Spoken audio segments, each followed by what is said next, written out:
الفجر educational foundation, آؤ اپنے رب کی طرف۔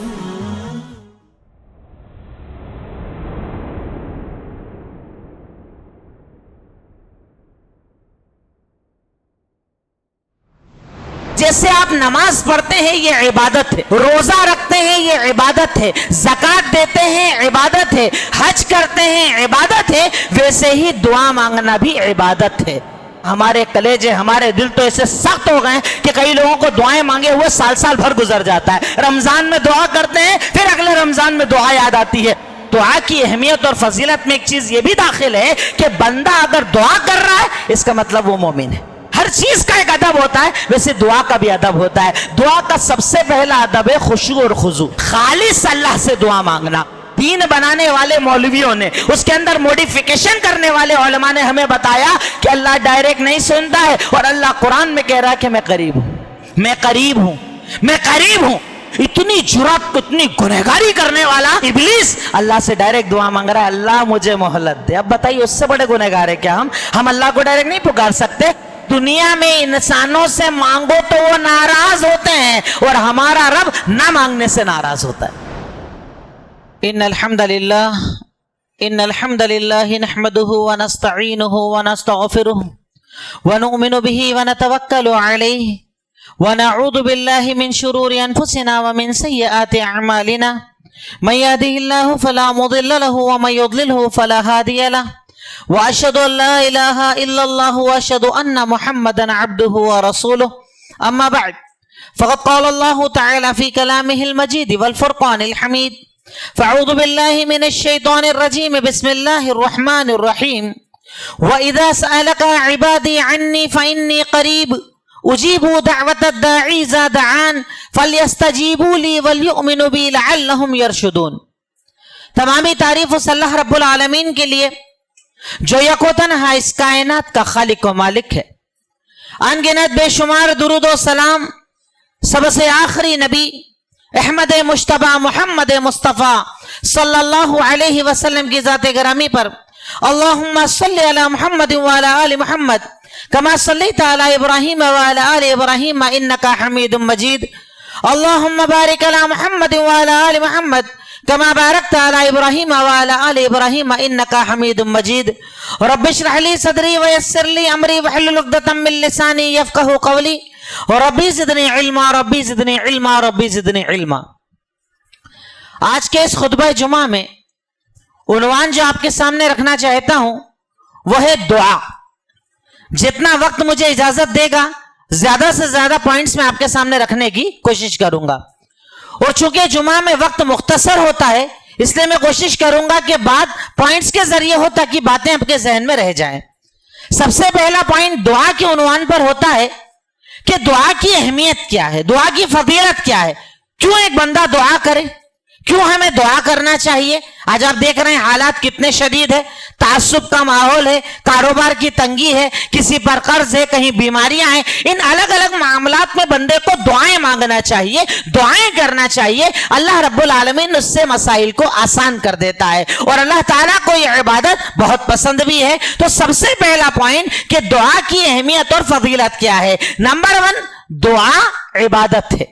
یہ اکیلا اگر ایک فائدہ انسان سمجھ لینا تو وہ دعا مانگنے لگ جائے گا، ورنہ ہماری حالت تو یہ ہے کہ آخری وقت میں مسجد آتے ہیں اور پہلے بھاگنے کی کوشش کرتے ہیں۔ نہ فرض عبادت کے بعد دعا، نہ جمعہ کے بعد دعا، نہ راتوں کو دعا، ہم دعا نہیں مانگتے۔ جبکہ دعا کے بارے میں اگر بندہ اتنا جان لے کہ جیسے آپ نماز پڑھتے ہیں یہ عبادت ہے، روزہ رکھتے ہیں یہ عبادت ہے، زکوٰۃ دیتے ہیں عبادت ہے، حج کرتے ہیں عبادت ہے، ویسے ہی دعا مانگنا بھی عبادت ہے۔ جب تک بندہ دعا کرتا ہے اللہ تعالیٰ اس کے اعمال نامے میں عبادت لکھتا ہے۔ اللہ کے نبی نے ارشاد فرمایا الدعاء هو العبادہ، دعا ایک عبادت ہے۔ جیسے دوسری عبادتیں عبادت ہے، اس پر اجر و ثواب ہے، اللہ کی رضا ہے، ویسے ہی دعا مانگنا بھی ایک عبادت ہے، اور اللہ تعالیٰ اس پر آپ کو اجر و ثواب عطا کرے گا۔ اسی کی دوسری دلیل اللہ تعالیٰ قرآن میں ارشاد فرماتا ہے کہ ان الذین یستکبرون عن عبادتی سیدخلون جہنم داخرین، کہ بندوں دعا مانگا کرو۔ अल्लाह ताला से दुआएं किया करो। यकीनन वो लोग जो अल्लाह की इस इबादत से एराज करते हैं, दुआएं नहीं मांगते हैं, अल्लाह उनको जहन्नम में दाखिल करेगा। दुआ ना मांगने वालों को अल्लाह जहन्नम में दाखिल करेगा। अब यहां पर आप एक चीज और देखें कि दुनिया में इंसानों से मांगो तो वो नाराज होते हैं और हमारा रब ना मांगने से नाराज होता है। वो कहता है मांगो, पुकारो, बताओ अपनी जरूरतें, मैं तुम्हें तुम्हारी जरूरतें अता करूंगा। उस रब के सामने बंदा नहीं मांगता, इंसानों से मांगता है, इंसानों के पास जाता है। हम किसी के पास जाएं, कभी वो जलील भी कर सकता है, कभी दरवाजा भी बंद कर सकता है, कभी फोन भी ना उठाए, कभी हमें रुसवा कर दे, मदद करने के बाद लोगों को बता दे। और अल्लाह कहता मुझसे मांगो, मैं किसी को नहीं बताता, मुझसे मांगा गया किसी को पता नहीं चलता, मेरे आगे रो गिड़गिड़ाओ और वहां 100% मिलता है। बंदा चाहे तो दे, चाहे तो ना दे, चाहे तो जलील कर दे, रुसवा कर दे, मना कर दे। तो दुआ एक इबादत है। बंदा जब तक दुआ करता, जैसे कि एग्जाम्पल, आपकी शादी हुई, आपके बच्चा नहीं हो रहा है, अब आपने दुआ मांगना शुरू कर दिया, अल्लाह मुझे औलाद दे, अल्लाह मुझे औलाद दे। 1 महीना, 2 महीना, 6 महीने, 1 साल, 2 साल, 3 साल, 4 साल, 4 साल बाद अल्लाह ने औलाद दे दी। पर आपको फायदा क्या मिला? कल रोज़े क़यामत जब अल्लाह के पास जाएंगे कि अल्लाह ताला मैं 3 साल से तुझसे एक दुआ मांग रहा था, मेरा ये काम हो जाए, अल्लाह नहीं हुआ। अल्लाह ताला कहेगा कि वो 3 साल सोना, जागना, उठना, बैठना, पूरा दिन मैंने इबादत लिख दिया है, क्योंकि तो दुआ मांग रहा था ना, वो दुआ इबादत है। कितनी बड़ी इबादत कि अल्लाह ताला उसकी बुनियाद पर बंदे को सवाब भी अता करेगा और उसके लिए इबादत भी लिखी जाएगी। दूसरा फायदा या दूसरा इबादत का मकसद और अहमियत और फजीलत यह है कि इससे बंदे को बंदे होने का एहसास होता है। वरना हमारे अंदर क्या है? तकब्बुर आ जाता है, घमंड आ जाता है, हम इतराने लगते हैं, अपने आप को बड़ा समझने लगते हैं। कल तक कुछ नहीं था तो हम बड़े नॉर्मल थे, अल्लाह ने इल्म दे दिया, अल्लाह ने माल दे दिया, अल्लाह ने गाड़ी दे दी, अल्लाह ने रुतबा दे दिया। इंसान के अंदर तकब्बुर आना शुरू हो जाता है, वो लोगों को हकीर समझने लगता है। पर जो बंदा दुआ मांगता है ना, उसमें हमेशा बंदे होने का एहसास होता है। वो एहसास जो अल्लाह ताला कुरान में हमसे कहता है कि या अय्युहन्नास अंतुमुल फुक़ारा इलल्लाह वल्लाहु हुवल गनियुल हमीद। ए लोगों, तुम सबके सब अल्लाह के आगे फकीर हो। इस कायनात में एक जात जो काबिल तारीफ और बेनियाज है, वो अल्लाह की जात है। ये बंदे होने का एहसास कब होता है? जब बंदा हाथों को उठाता है, आंसू को बहाता है, रोता है, गिड़गिड़ाता है, कहता है ए अल्लाह मैं तेरे आगे मोहताज हूं, ए अल्लाह मैं फकीर हूं, ए अल्लाह गाड़ी चाहिए तेरे सिवा कोई देने वाला नहीं है, अल्लाह कारोबार चाहिए तेरे सिवा कोई देने वाला नहीं है, अल्लाह दुश्मन से परेशान हो बचाने वाला कोई नहीं है, अल्लाह माल चाहिए, अल्लाह जन्नत चाहिए, अल्लाह जहन्नम से निजात चाहिए, अल्लाह कब्र में आसानी चाहिए। ये दुआ मांगने से बंदे में बंदे होने का एहसास पैदा होता है, अबदियत का एहसास होता है, अपनी कमजोरी का एहसास होता है। कब? जब बंदा दुआ मांगता है। दुआ मांगने से बंदे में बंदे होने का एहसास होता है। और यकीनन ये एक बहुत बड़ा फायदा है कि जब बंदा अगर ये एहसास कर ले, तकब्बुर खत्म, अकड़ना खत्म, गुरूर खत्म, लोगों को छोटा समझना खत्म, अपनी सलाहियतों पर इतराना खत्म, माल आ जाए, दौलत आ जाए, बोलना आ जाए, आलिम हो जाए, तकरीर आ जाए, इंजीनियर बन जाए, डॉक्टर बन जाए, कभी तकब्बुर नहीं आएगा। क्यों? क्योंकि बंदा दुआ करता है, अल्लाह ताला को पुकारता है, अल्लाह ताला के आगे झुकता है, गिड़गिड़ाता है, मांगता है। इससे इंसान में अल्लाह रब्बुल आलमीन अबदियत का एहसास पैदा कर देता है। यकीनन ये बहुत बड़ा फायदा ईमान वालों को मिलता है। तीसरी अहमियत और फजीलत ये कि ये मोमिनों की अलामत भी है, मोमिनों की पहचान होती है। यानी अगर आप अपने आप को मोमिन कहते हैं, अगर आप अपने आप को ईमान वाला कहते हैं, अगर आप ये मानते हैं कि हाँ मेरे अंदर ईमान पाया जाता है, मेरे अंदर अल्लाह ताला का डर पाया जाता है, मेरे अंदर अल्लाह ताला का खौफ पाया जाता है, तो आपके मोमिन होने की दलील है कि आप दुआ मांगे। अल्लाह ताला कुरान में कहता है यदऊनना रगबन व रहबा, जो मेरे बंदे हैं ना मुझे पुकारते हैं लालच करते हुए भी और डरते हुए भी। अल्लाह तू ही तो देगा, तू ही तो अता करेगा, अल्लाह माल चाहिए, दौलत चाहिए, कारोबार चाहिए, बंगला चाहिए, ये चाहिए, वो चाहिए, और डरते भी हैं अल्लाह जहन्नम से बचा, आग से बचा, कब्र से बचा, परेशानी से बचा, दुश्मन से बचा। तो जो मेरे बंदे होते हैं ना, वो लालच में भी पुकारते हैं और डर में भी पुकारते हैं। पर पुकारता कौन है? जो बंदा होता है अल्लाह का, जो मोमिन होता है, अल्लाह पर ईमान रखता है। ये मोमिनों की अलामत है कि मोमिन दुआ मांगता है। वरना हमारे कलेजे, हमारे दिल तो ऐसे सख्त हो गए कि कई लोगों को दुआएं मांगे हुए साल साल भर गुजर जाता है। रमजान में दुआ करते हैं, फिर अगले रमजान में दुआ याद आती है, पूरे साल दुआ करने की फुर्सत नहीं, रोने की फुर्सत नहीं, हाथ उठाने की फुर्सत नहीं, सर झुकाने की फुर्सत नहीं। अगर नमाज पढ़ते भी है तो रस्म की तरह आए, फटाफट नमाज पढ़ी और निकल गए। बंदे ने अपने आप को इतना सख्त दिल बनाया है, इसीलिए अल्लाह रब्बुल आलमीन की तरफ से उसकी नाराजगी है और यह अजाब नाजिल हो रहा है। तो दुआ की अहमियत और फजीलत में एक चीज ये भी दाखिल है कि बंदा अगर दुआ कर रहा है इसका मतलब वो मोमिन है, उसके अंदर ईमान है, उसके अंदर एहसान है, उसके अंदर अल्लाह ताला की नेमतों की कदर है कि अल्लाह ताला मैं तेरा बंदा हूं इसलिए मैं तुझे पुकारता हूं, मैं रोकर भी पुकारता हूं, लालच में भी पुकारता हूं, डर कर भी पुकारता हूं और तुझे ही पुकारता हूं, तेरे सिवा किसी को नहीं पुकारता। ये पहला पॉइंट था कि दुआ की अहमियत और फजीलत क्या है। दूसरा पॉइंट, अल्लाह के सिवा कोई दुआओं का सुनने वाला भी नहीं है। आप चाहे जहां चले जाओ, रास्ते बदल लो, दर बदल लो, लोग बदल लो, जिंदे मुर्दे किसी को भी पुकार लो, देने वाली जात सिर्फ अल्लाह की। और ये मैं नहीं कह रहा, अल्लाह रब्बुल आलमीन अपने कुरान के अंदर, अपने कलाम के अंदर कहता है, अम्मन युजीबुल मुज़्तर इज़ा दअह व यक्शिफुस सू। बताओ, एक परेशान हाल जब पुकारता है तो उसकी पुकार कौन सुनता है, कौन परेशानियों को हटाता है? और एंड में अल्लाह कहता है अइलाहुम्मा अल्लाह, कि अल्लाह के साथ कोई और माबूद है? अल्लाह अकेला सुनने वाला है, परेशानी हटाने वाला है, तकलीफ हटाने वाला है, दुख दर्द दूर करने वाला है, भलाइयां देने वाला है, अच्छाइयां देने वाला है। बताओ, अल्लाह ताला यहां पर क्वेश्चन कर रहा है कि आइलाहुम्मा अल्लाह, क्या है अल्लाह के सिवा?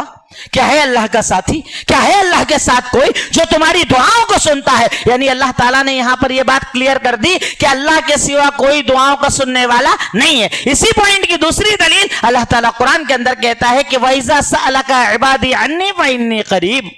ए नबी पाक मोहम्मदुर रसूलुल्लाह सल्लल्लाहु अलैहि वसल्लम, जब आपसे मेरा बंदा मेरे बारे में सवाल करे ना, रब के बारे में बताओ ना, रब क्या है बताओ ना, रब कैसा सुनता है बताओ ना, रब को हमारी दुआएं पता चलती है कि नहीं बताओ ना, अल्लाह तो आसमानों पर है, अर्श पर है, क्या वो सुनता है हमको? जब बंदा पूछे ना, मेरे नबी मेरे बंदे को ये बात बताना, इज़ा सअलका इबादी अन्नी, जब मेरा बंदा मेरे बारे में सवाल करे तो उसे बताना इन्नी करीब, मैं अपने बंदों के करीब हूं, पास में हूं। और पास में होने का मतलब क्या है? उजीबु दअवत दाई इज़ा दआन, जब मुझे पुकारने वाला पुकारता है तो मैं पुकार का जवाब देता हूं, सुनता हूं, जानता हूं, मैं हर चीज का जानने वाला हूं। उसके आगे अल्लाह ताला कहता है फलयस्तजीबू ली वलयुमिनु बी, चाहिए कि वो मुझे पुकारें, चाहिए कि मुझ पर ईमान रखें अगर वो हिदायत का रास्ता चाहते हैं। यानी अल्लाह रब्बुल आलमीन इस आयत के जरिए ये बात क्लियर कर रहा है कि अल्लाह के सिवा कोई करीब भी नहीं, अल्लाह के सिवा कोई सुनने वाला भी नहीं।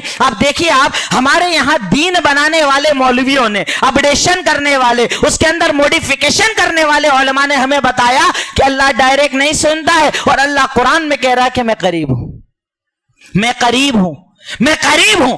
एक और तीसरा पॉइंट हमारे अंदर ये गलत फहमी ये होती है कि अरे मैं तो बड़ा गुनहगार हूं, अल्लाह को कैसे पुकारूं, बहुत गुनहगार हूं मैं, सजावार, खतावार, हर वक्त गुनाह और गलत करने वाला, मैं अच्छा नहीं हूं, मैं अल्लाह को कैसे पुकारूं?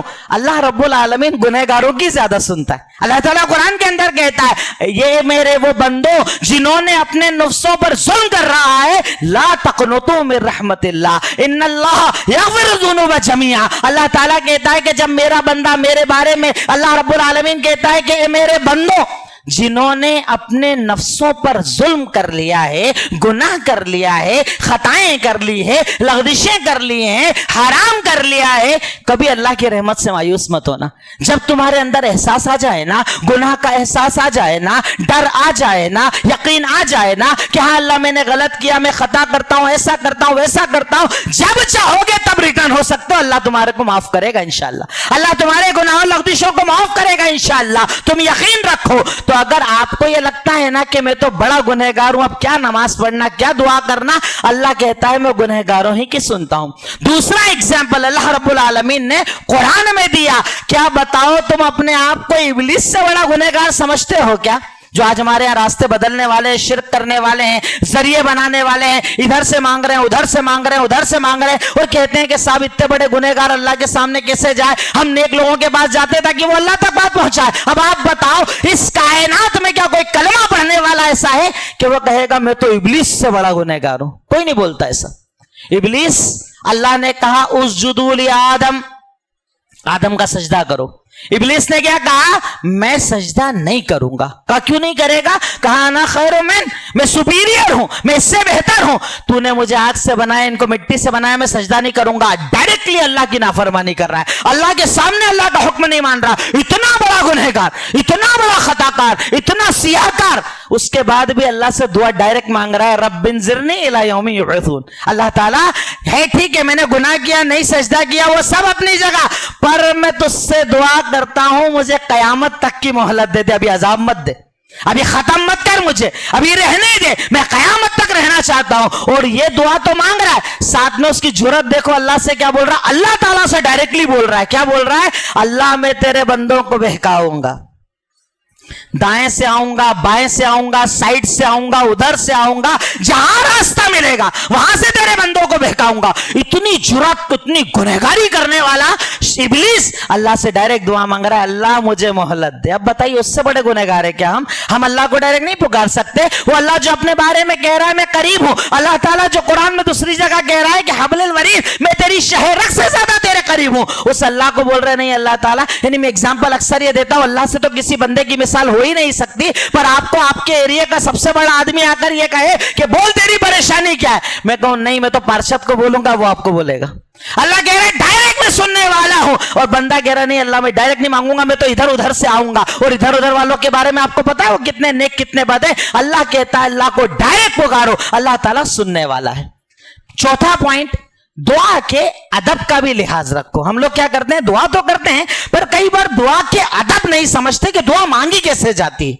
दुआ के भी कुछ आदाब होते हैं, जैसे हर चीज का अदब होता है ना, खाना खाने के लिए हम लोग हाथ धोते हैं, दस्तरखान बिछाते हैं, तरीके से पूरा खाना निकालते हैं, लुकमे कर करके खाते हैं, धीरे धीरे खाना खाते हैं, दुआ पढ़ते हैं, हर चीज का एक अदब होता है। वैसे दुआ का भी अदब होता है। दुआ का सबसे पहला अदब है खुशू और खुजू, खालिस अल्लाह से दुआ मांगना। फदउल्लाह मुखलिसीन लहुद्दीन, खालिस अल्लाह के लिए दुआ मांगो, अल्लाह के लिए दीन को खालिस करो। तो जब अल्लाह से दुआ मांगो तो सबसे पहले अपने अंदर इखलास पैदा करो। ए अल्लाह मैं तुझी से मांगता हूं, ए अल्लाह मैं तुझी को पुकारता हूं, अल्लाह तेरे सिवा कोई देने वाला नहीं है, तू ही मेरा रब, तू ही मेरा खालिक, तू ही मेरा मालिक है। यानी सबसे पहली शर्त और अदब है दुआ के कि खुशू और खुजू के साथ दुआ मांगी जाए। दूसरा अदब है अगर मुमकिन हो तो वजू बना लेना चाहिए, शर्त नहीं है आप लेट के मांगो, बैठ के मांगो, गाड़ी चलाते मांगो, कैसे भी मांगो, अल्लाह सुनता है। लेकिन अदब यह है कि बंदे को बावजू होना चाहिए, वजू बना ले, उसके बाद अल्लाह ताला से दुआ मांगे। उसके पहले जब वजू बना लिया, बनाने के बाद अब दुआ शुरू कैसे करनी है ये मुझे बताने की जरूरत नहीं, अल्लाह ताला कुरान सूरह फातिहा में बता रहा है। अल्लाह ताला क्या बता रहा है दुआ का तरीका? अब दुआ मांगना जब स्टार्ट करनी है तो सबसे पहले कहो अल्हम्दुलिल्लाहि रब्बिल आलमीन, पहले अल्लाह की हम्दो सना बयान करो। ए अल्लाह तू खालिक है, तू मालिक है, तूने आसमान बनाया, तूने जमीन बनाई, तूने मुझे खाना दिया, तू मुझे सांस देता है, परेशानी दूर करता है, तकलीफ दूर करता है, ये करता है, वो करता है। अल्लाह ताला की जितनी तारीफ कर सकते हो अल्लाह ने सूरह फातिहा में सिखाया, पहले अल्लाह की तारीफ करो। फिर उसके बाद अर्रहमान अर्रहीम, अल्लाह के नामों का वसीला लगाओ, ये जायज वसीला है जो मोमिन को लगाना चाहिए। पर अफसोस ये कि हमारे जितने नौजवान जो बैठे हुए हैं, अभी आप हीरो के नाम पूछो 50 के नाम बता देंगे, अल्लाह के नाम याद है? कितने नाम याद है अल्लाह के? और अल्लाह के नामों को याद करने की फजीलत कि अल्लाह के नबी ने इरशाद फरमाया अल्लाह के 99 नाम है, जो याद करेगा जन्नती हो जाएगा इंशाअल्लाह। अल्लाह के नाम हमें याद है। दूसरे नंबर पर तरीका बताया जा रहा है कि अदब क्या है, अल्लाह के नामों का वसीला लगाओ कि जब आप हाथ उठाओ तो पहले अल्लाह की हम्द बयान करो, उसके बाद कहो ए अल्लाह तू रहमान है, तू रहीम है, तू मालिक है, तू गफूर है, तू गफ्फार है, तू समी है, तू बसीर है, तू अलीम है, तू खबीर है, तू अव्वल है, तू आखिर है, तू जाहिर है, तू बातिन है। अल्लाह के जितने नाम हो सकते हैं वो पुकार कर अल्लाह ताला से दुआ मांगो। तीसरी चीज बताई गई। उसके बाद नेक्स्ट दुरूद पढ़ा करो। दुरूद पढ़ने से अल्लाह दुआएं कबूल करता है। हमारे यहां लोग कहते हैं ना, इतराज करते हैं अरे तो दुरूद वाले नहीं है। दुरूद वाला जो नहीं मतलब वो इस्लाम से बाहर हो जाएगा जो दुरूद वाला ना हो। हर मुसलमान को दुरूद वाला होना पड़ेगा, बिना दुरूद के तो दुआएं कबूल नहीं होती है। अल्लाह ताला उस दुआ को रद्द कर देता है। हर वो दुआ रद्द है जिसमें दुरूद ना पढ़ी जाए। तो दुरूद पढ़ा करो, उसके बाद अल्लाह ताला तुम्हारी दुआओं को कबूल करता है। उसका अगला अदब यह है कि दुआ में जल्दबाजी नहीं करना चाहिए। हम लोग क्या बड़े जल्दबाज हैं। जैसे अभी मैंने अल्लाह से कहा कि अल्लाह ताला मेरा 2 लाख का कर्जा है, अदा हो जाए। 1 महीने अगर दुआ कबूल नहीं हो टेंशन, یقین اٹھنے لگتا ہے، نمازیں کم ہونے لگتی ہے، دعائیں کم ہونے لگتی ہے۔ اللہ کے نبی کہتے ہیں یستجاب، اللہ تعالیٰ اس بندے کی دعاؤں کو قبول کرتا ہے ما لم یعجل، جب تک کہ وہ جلد بازی نہیں کرتا۔ جلد بازی نہیں ہونا چاہیے، کیونکہ آپ کو کیا پتا آپ کے لیے بہتر کیا ہے۔ آپ مانگ رہے ہو اللہ مجھے یہ چاہیے، پر اللہ وہ دیتا ہے جو تیرے لیے بہتر ہوتا ہے، تیرے حساب سے اللہ عطا نہیں کرتا۔ اللہ جانتا ہے کہ بہتر کیا ہے۔ آپ کو تو 1 سال بعد پتا چلتا اللہ اچھا ہوا وہ مانگ رہا تھا تو نے نہیں دیا، اگر وہ دیتا تو آج میرا کیا ہوتا۔ اللہ اچھا ہوا تو نے یہ دیا کیونکہ یہ تو میں مانگ ہی نہیں رہا تھا۔ اللہ کے نبی نے بتایا دعا کا ادب یہ ہے کہ دعا میں جلد بازی نہیں کرنا چاہیے، انتظار کرنا چاہیے۔ اسی طریقے سے اللہ رب العالمین کو بالکل چپک کر دعا کرنے والا بندہ زیادہ پسند ہے، بالکل ضد کرنے والا بندہ زیادہ پسند ہے۔ جب اللہ سے تو ہم کچھ بھی بول سکتے ہیں نا، اللہ کے سامنے کوئی کرائٹیریا نہیں ہے کہ وہاں کیا بولنا کیا نہیں بولنا۔ اب اللہ سے بولو اے اللہ مجھے چاہیے ہی چاہیے، تو ہی دے گا، تو ہی عطا کرے گا، نہیں ہے کوئی تیرے سوا، میں تو تجھی سے مانگوں گا، جب تک نہیں دے گا تب تک مانگوں گا۔ اللہ رب العالمین کو ضد کرنے والے بندے بہت پسند ہے۔ تو دعا کا ایک ادب ہے کہ بندہ ضد کرے، اللہ میں تجھ سے تو ضد کروں گا ہی کروں گا۔ اور اس کی مثال آپ دنیا کے اندر دیکھ لو، اللہ تعالیٰ کہتا ہے کہ مائیں دنیا میں جو اولادوں سے محبت کرتی ہے وہ ایک حصہ ہے، 99% میرے پاس ہے۔ اگر ڈاکٹر بول دے کہ بچے کو چاکلیٹ نہیں دینا، بچہ ضد کر لے ماں دے دیتی ہے، کیونکہ ماں کا دل صبر نہیں کر پاتا۔ اب سوچو وہ اللہ کیسے صبر کرے گا؟ وہ اللہ کے آپ کو دعا عطا نہیں کرے گا، پر شرط یہ ہے کہ آپ ضد کر کے دعا مانگو، انشاءاللہ رب العالمین آپ کی دعاؤں کو قبول کرے گا۔ اسی کے ساتھ ساتھ سکون بھی رکھو، جو میں نے آپ کو پہلے بتایا سکون رکھو۔ اب ایک اور اس کے اندر پوائنٹ یہ ہے کہ دعا قبول کیسے ہوتی ہے، یعنی مجھے کیسے پتا چلے گا میری دعا قبول ہو گئی؟ ہم لوگ تو نارمل یہ سمجھتے ہیں کہ میں نے مانگا پیسہ اللہ دے پیسہ مطلب دعا قبول، نہیں تو نہیں ہوئی۔ میں نے مانگا گھر اللہ گھر دے تو دعا قبول، ورنہ دعا قبول نہیں ہوئی۔ اللہ کے نبی نے بتایا کہ دعا قبولیت کے کئی ذریعے ہوتے ہیں، ایسا نہیں کہ میں جو اللہ سے مانگوں اللہ ایگزیکٹلی وہی دے تو میری دعا قبول، ایسا نہیں ہوتا۔ اللہ کے نبی نے کہا کہ دعا کی قبولیت کے کئی ذریعے ہوتے ہیں۔ پہلا یہ کہ جو مانگو وہ دے دے، جو مانگا اللہ نے وہ دے دیا، یہ ایک طریقہ ہے دعا کی قبولیت کا۔ دوسرا ذریعہ یہ ہے کہ اللہ تعالیٰ تیری دنیا میں مانگی گئی دعا کے بدلے تیری آخرت کو بنا دیتا ہے۔ تو مانگ رہا ہے اللہ تعالیٰ بنگلہ دے دے، اللہ تیری دعا کے بدلے جنت میں تیرا گھر تیار کر دیتا ہے۔ اللہ تعالیٰ اگر جنت میں بدلہ دے، بتائیے وہ زیادہ بہتر یا دنیا کا بدلہ؟ دنیا ختم ہونے والی، دنیا فنا ہونے والی، آخرت ہمیشہ قائم رہنے والی۔ تیسرے نمبر پر کہا کہ اس کے بدلے اللہ تیرے گناہ معاف کر دیتا ہے۔ اللہ اکبر۔ میں کہہ رہا ہوں اللہ تعالیٰ مجھے ایک گاڑی چاہیے، اللہ کہے تیرے 5 سال کے گناہ میں نے معاف کر دیے، تیرے 10 سال کے گناہ معاف کر دیے، تیری ساری زندگی کے گناہ معاف کر دیے، کیونکہ تو نے زندگی بھر مجھ سے دعائیں مانگی۔ سوچئے اللہ تعالیٰ کیسے کیسے بدلے دیتا ہے، اور بندہ کہاں دماغ لگا کر بیٹھا ہے، جو مانگا وہ ملا مطلب نہیں، ورنہ انسان ناشکری کرنے لگتا ہے، الٹے جملے بولنے لگتا ہے، کیا فائدہ نماز کا، کیا فائدہ روزے کا، کیا فائدہ عبادت کا، ملتا تو ہے ہی نہیں، اللہ سنتا تو ہے ہی نہیں، میرا تو کچھ اچھا ہوتا ہی نہیں ہے، میری تو بیماری ختم ہوتی نہیں ہے۔ آپ نہیں جانتے کہ آپ کو بدلہ اللہ کیا دینے والا ہے۔ اللہ نے اس لیے 3 ذریعے بتا دیے کہ میں 3 طریقوں سے دعا قبول کرتا ہوں۔ ایک آخری پوائنٹ یہ کہ دعا کے لیے وقت کون سا بہتر ہے۔ دیکھیے وقت چونکہ جمعے میں بہت مختصر ہوتا ہے، اس لیے میں کوشش کر رہا ہوں کہ صرف پوائنٹ ٹو پوائنٹ باتیں آپ کے سامنے پہنچ جائے، شاید کچھ چیز آپ کے دماغ میں رہ جائے، میری اور آپ کی نجات کا وہ ذریعہ ہو جائے گا انشاءاللہ۔ کون سا وقت بہتر ہے دعا کے لیے؟ سب سے بہتر، سب سے افضل، سب سے اچھا وقت ہے رات کا 3 پہر۔ مغرب سے فجر تک کو 3 حصوں میں ڈیوائیڈ کرو، تیسرا جو وقت ہوتا ہے جس کو کہتے ہیں ہم تہجد کا وقت، وہ سب سے افضل وقت ہوتا ہے۔ صحیح بخاری کی روایت ہے، اللہ کے نبی نے ارشاد فرمایا کہ ینزل ربنا تبارک و تعالی کل لیلۃ الى سماء الدنیا، کہ اللہ تعالی ہر رات کے 3 پہر میں آسمان دنیا پر نازل ہوتا ہے، اس آسمان پر نازل ہوتا ہے اور اعلان کیا جاتا ہے کوئی مغفرت کی دعا کرنے والا میں اسے معاف کر دوں، ہے کوئی سوال کرنے والا میں اسے عطا کر دوں، ہے کوئی دعائیں کرنے والا میں دعائیں قبول کر لوں۔ جب دل پریشان ہو جائے نا، تکلیفیں حد سے زیادہ بڑھ جائے نا، نکلنے کا راستہ نظر نہ آئے نا، تو تہجد کے وقت اللہ کو پکارنا، اس وقت اللہ رب العالمین اسپیشل بندوں کی دعاؤں کو قبول کرتا ہے۔ تو سب سے افضل وقت جب دعائیں قبول ہوتی ہے وہ ہے تہجد کا وقت۔ دوسرا وقت ہر فرض نماز کے بعد، اللہ کے نبی نے ارشاد فرمایا لا ترد الدعاء، اللہ تعالیٰ فرض نماز کے بعد کی گئی دعاؤں کو رد نہیں کرتا ہے۔ نماز ختم ہوئی، امام نے سلام پھیرا, آپ دعا شروع کر دیجئے, پہلے اذکار کر لیجئے, پھر ہاتھ اٹھا کر دعا مانگیے. ہاتھ اٹھا کر دعا کرنا دعا کا ادب ہوتا ہے. اب ہاتھ اٹھا کر کہیں اے اللہ میری دعا سن, اے اللہ میری فریاد سن, اے اللہ آخرت دے, جنت دے, جہنم سے بچا, قبر سے بچا, پھر اپنی دنیا مانگو. اس طریقے سے اگر فرض نماز کے بعد بندہ دعا کرے, اللہ رب العالمین بندے کی دعا کو قبول کرتا ہے. تیسرا وقت اذان اور اقامت کے بیچ کا ٹائم, اس کے لیے اذان میں آنا بھی پڑے گا مسجد. جلدی آئیں گے تبھی تو دعا کر پائیں گے نا, باہر کہاں ٹائم ملتا ہے. پر ہم تو آتے ہیں جب اللہ اکبر ہو جائے اور نکلتے ہیں السلام علیکم ورحمت اللہ, ادھر سلام پھیرا ادھر ہم باہر.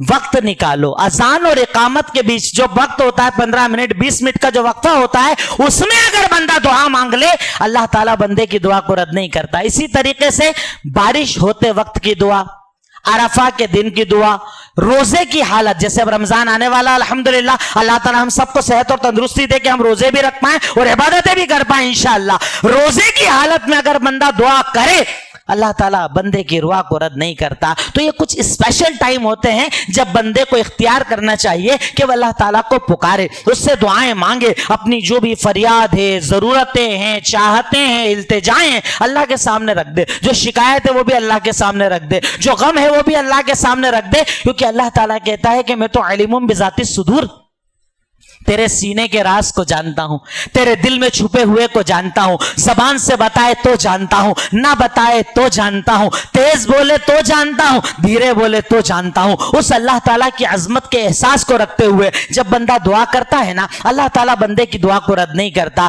چونکہ یہ ٹاپک بہت زیادہ بڑا ہے, پھر بھی کچھ باتیں میں جو آپ کے سامنے رکھ پایا اس وقت کی قید کے ساتھ, اللہ تعالیٰ سے یہی دعا کروں گا کہ الہی اے مولا اے رب العالمین, اے خالق اے مالک اے رحمان اے رحیم, یقیناً تو ہی غفور ہے, تو ہی غفار, تو ہی رحمان ہے, تو ہی رحیم, تو اول ہے, تو آخر ہے, تو ظاہر ہے, تو باطن ہے, تو سمیع ہے, تو بصیر ہے, تو علیم ہے, تو خبیر ہے, تو رب العالمین ہے, تو ذوالجلال والاکرام ہے, تو ارحم الراحمین ہے. اے اللہ ہم تیرے آگے فقیر ہیں, تیرے آگے محتاج ہیں. اے اللہ تو ہماری دعاؤں کو قبول فرما لے, اے اللہ ہماری دعاؤں کو قبول فرما لے. اے اللہ ادب کے ساتھ دعا مانگنے کی توفیق عطا فرما دے. اے اللہ جنت الفردوس میں جگہ عطا فرما دے. اے اللہ عذاب قبر عذاب جہنم سے نجات عطا فرما دے.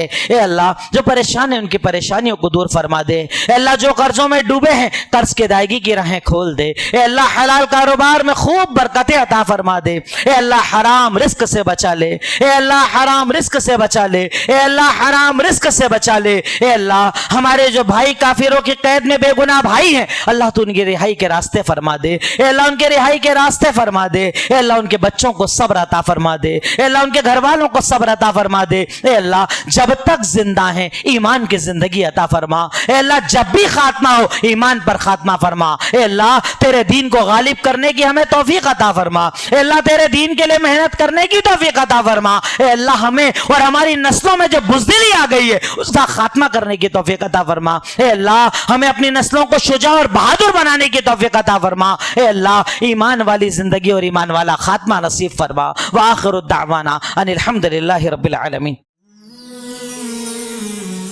It's Al Fajr Educational Foundation presentation.